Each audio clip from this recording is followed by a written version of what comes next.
আমাদের কৃষকদেরকে শুধু খালি ব্যবহারই করে। আমরা কৃষকরা কখনো এই দেশের যে একটা নাগরিক, সুনাগরিক, সেই সুনাগরিক হতে আমরা পারি নাই। কেননা আমরা শুধু ডিজিটাল দাস হিসাবে আমাদেরকে ব্যবহার করা হয়েছে। কৃষকদের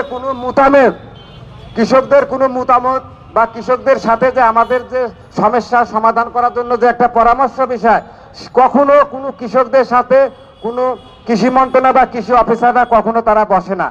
কেননা তারা এসির তলে বসে এই দেশের কৃষকদের নামে বিভিন্ন প্রজেক্ট পাস করে, বিভিন্ন খাত পাস করে তারা আমাদের টাকাগুলো তারা মেরে খায়।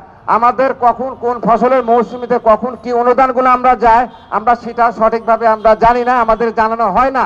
সেই জন্য কৃষি মন্ত্রণালয়ের কাছে আমার আবেদন, এই দেশে যাতে প্রত্যেক ইউনিয়নে বা উপজেলায় কৃষি সমবায় ভিত্তি করা হয় সমিতি।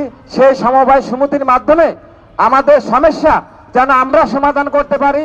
আমাদের কোন অঞ্চলে কতটুকু সার লাগবে, কোন অঞ্চলে কোন ধরনের মাটিতে কি ধরনের সার লাগবে, কোন বীজ কোন এলাকার জন্য প্রযোজ্য, সেই অঞ্চলে সেই ফসল বেশি হবে, সেই সব বিষয় নিয়ে যেন একটা সমবায় সমিতি গঠন করা হয়। সেই সমবায় সমিতির মাধ্যমে সকল প্রকার যে সারের যে ডিলারগুলো সেইগুলো যেন দেওয়া হয়, যাতে আমাদের সমস্যা আমরাই সমাধান করতে পারি।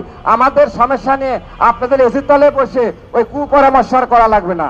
প্রিয় বন্ধুগণ, আজকের মানববন্ধন এখানে শেষ করা হলো। সকলকে ধন্যবাদ। আসসালামু আলাইকুম।